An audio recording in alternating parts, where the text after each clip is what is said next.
it was nothing like we do like in the coffee in our family farm, which you just collect the seeds and do a seedling and that's it. No, And this hope is for the like best. this is like a serious thing, and you get these companies and they contracts and whatever. Mm-hmm. And even by doing that, I mean, doing the good work and getting the correct people and doing what they told us this was the best to do, we still got in a situation. We got a disease called Phytophthora, which is a fungi disease that it's not a fungi, but let's say it's a fungi because it needs fungicide to kill it and then to get a surgery. This episode is proudly brought to you by Mapper Forward's workshop, It's Time to Become a Coffee Consultant. Learn how to diversify your revenue streams and create freedom from your day job while saying goodbye to that alarm clock forever by becoming a consultant within the coffee industry or directly to consumers who have shifted towards home brewing and home roasting. Protect your income from challenging times in the coffee value chain by taking this course today. Go to mapperforward.coffee/workshops or click the link in the show notes for details. Welcome to the Daily Coffee Pro by Mapper Forward, friends. I'm your host, Lee Safar, and this is episode 2 of a 5-part series. A 5-part series that I think is very important for this moment in the history of our industry. Why? People say to me on this podcast, Lee, you talk about so much negative shit. And I am a very hopeful person, despite what people might think. I'm constantly looking for solutions to the problems we constantly talk about on this podcast. This series is a solution to what's happening for coffee producers who are facing disease and coffee producers who are facing the same kind of thing as what Angela was told, which was because the shift in climate happened on her farm, she could no longer grow coffee. But Angela had a different idea because she had been working in palm oil, and because of some interesting events that had happened in palm oil, she decided to implement some of the solutions that she had used in palm oil into coffee. So, Angela, tell us the story. Welcome back to the podcast again. Tell us the relationship between palm oil and coffee and how that plays out in the story. So I think the connection is soil. Soil is getting depleted everywhere in the world, and soil is not fertile anymore.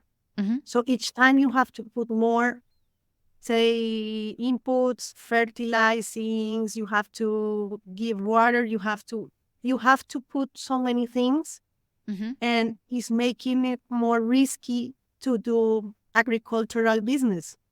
So because you have to invest so much money in fertilizers, nutrition, all of that. And at the end, you don't know if the climate is going to help you. And if it doesn't, then you lose a lot of money. So because soil is being depleted, is needing more and more each time. Like I used to, say 10 years ago in my farm, they used to put only 80 grams. I have an aunt that she still does farming in the traditional way. She's beginning to use biochar, but she still does. And she's doing 200 grams per application. So it's like you need more.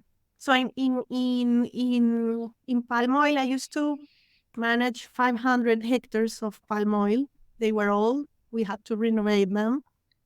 We had a team of magnificent people. Like you have no idea. They were like engineer, agronomist, and we had a nutritional advisor, and we found breeds to what was the genetic to plant. It was nothing like we do like in the coffee in our family farm, which you just collect the seeds and do a seedling and that's it. No, and hope for the best. This is like a serious thing, and you get these companies and they contracts and whatever. And even by doing that, I mean, doing the good work and getting the correct people and doing what they told us this was the best to do, we still got in a situation, we got a disease called Phytophthora, which is a fungi disease that it's not a fungi, but let's say it's a fungi because it needs fungicide to kill it and then to get a surgery. The way that you explained it to me, it's like a super fungus, right? Yeah. And it's attacking not only palm oil, it's attacking avocado and it's attacking citrus. Cacao. Yeah, cacao. So it's a transversal disease, which I Okay. think is related to soil. Okay. So when you traditional farming, that means that the farming that uses synthetic fertilizers and uses machinery, what it does to the soil, it's oxidate the organic matter. So you Okay. lose organic matter, and the microbiology of the soil, they live in the organic matter. Mm-hmm. So when you end up with you can have labs taken from your soil and for example, in the farm, the coffee farm, we were in organic matter, we were in 3. So the soils, I What's was in 3. healthy? What's healthy? And Silvia Primavesi, which is a famous Brazilian organic agronomist, Agronomist? she says 5. Like, Healthy. because when you have 5 in your soil, a microbiology can live. Okay. So Are microbiology, you talking pH? no, pH is the acidity. Right. So my acidity was 4, Yep. which is acid. Right. Which is acid. And this number 3 and 5, what is it measuring? So the organic matter measures the carbon in the soil. Okay, perfect. Thank you. It measures, there are 2 types of carbon. Mm-hmm. One carbon is oxidative carbon, Okay. which is where, for example, the leaves come down, or when you okay. cut the grass. And this is a carbon source. But because of the weather, the sun, what happens, this carbon, it oxidates, and at the end, it becomes like a humid acid that goes to the plant. By decomposition. But this type of carbon oxidates very fast in tropical areas like mine. Okay. So it's the agricultural in areas like in Europe or the United States, it's different because there they have like these seasons where the leaves come down of the trees, and then you have a winter time, and then they have one harvest. Mm-hmm. But for example, in Brazil, Colombia, you can have three harvests. Like Colombia has 2 coffee harvests. Mm-hmm. One that is right now in my area, and the other one in September, November. So because here the organic matter oxidates really fast. Right. It's really fast how they oxidate. So this is one type of carbon. And there is another type of carbon that is called recalcitrant carbon. That means it stays in the future. Like if you are after a year, you still have the carbon. Okay. So it doesn't break down. It doesn't break down. So there was a research being done by Cornell University, mm-hmm. and they went to the Amazon to study the soils, and they found these carbons that were 1,000-year-old. Recalcitrant carbons. Yeah, and when they checked them, they said somebody did this carbon. Oh. Somebody cooked this carbon and placed it here.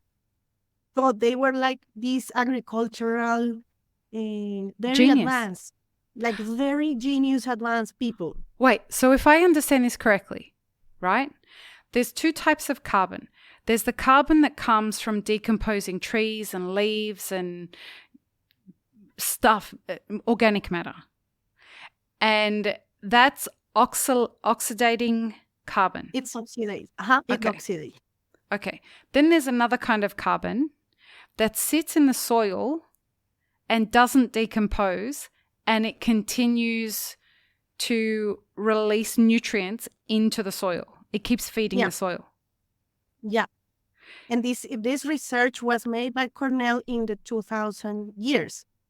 So when I was in palm oil, we had this yeast called Phytophthora. So I had an engineer that came to help me, because the engineer that was like in the farm, he resigned. He said, I go because having Phytophthora in palm in Colombia, that means your plantation dies. It's a death sentence for the palm it's a death plantation. sentence. So nobody wants to be related to that, because it's a failure in their careers, blah, and blah, all of blah. that. And so I had known this woman. She's an agronomist. She's brilliant, by the way. She's like, she's a phytopathologist right now. Okay. Which is like, and so she came and she said, Angela, we have to burn every sick tissue. We can't leave the sick tissue in the soil, because we are going to have the complete circle. Okay. We do the surgery in the upper part of the plant, but then if we place that sick material in the soil, then the soil gets sick. So we're going to burn it. And we use barrels, normal barrels, the 200-gallon barrel where they sell the oil and all that stuff. You buy it recycled. So we took up the top of it, and we light it up, and we just burn the things there.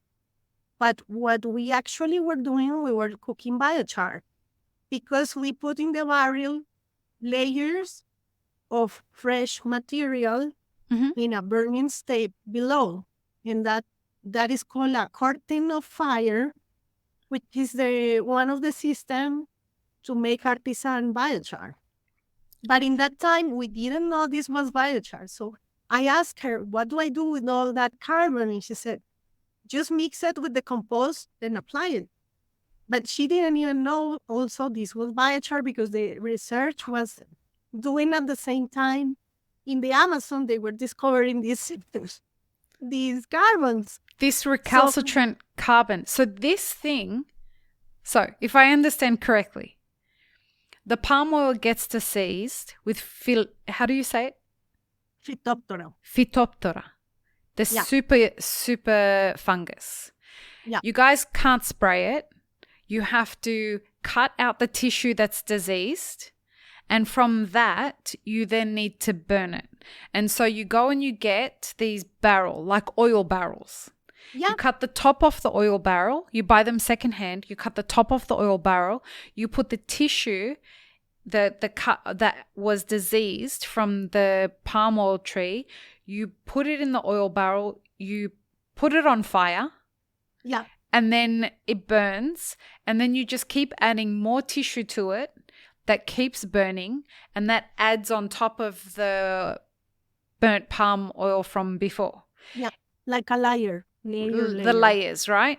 And this is happening at the same time that these researchers from Cornell go into the Amazon and discover this thing that is the second kind of carbon that sits in soil, called recalcitrant carbon, that gives nutrients to the soil evergreen, like forever.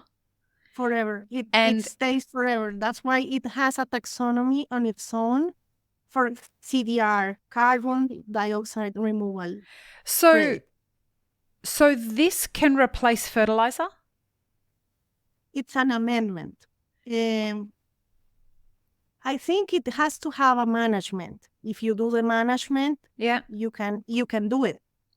Because what happens is, if the soil is depleted, and say you put the fertilizer, who takes the food to the root are the mining guys, which are the microbiology guys. Right. So if your soil is depleted of microbiology, you need to put more fertilizer And because the fertilizer gets some salt in the soil that we had in palm oil, we have a salty soil, which is Okay. another problem that you get when you do irrigation. Okay. So these salts and these chemicals, they kill the guys that live inside the soil and mobilize those nutrients. Okay. So you're like losing the money, because if you Okay. don't have the microbiology alive, you can put whatever you want. Soil is blocked. Soil is Wow. not living. Right. So, okay. In the next episode, folks, we're going to start talking about, now that we know the story of how we went from palm oil to this thing called biochar, now we're going to talk about what it is in the next episode. So join us for that, please. Peace, love, and peanut butter. Have an amazing rest of your day. I really hope you enjoyed this episode, friends. Please don't forget to show us some love by subscribing, liking, commenting, and most of all, sharing this podcast with your friends. Check the show notes for links, including our sponsors and our Patreon. And stay tuned for more great conversations on the Daily Coffee Pro by Map It Forward.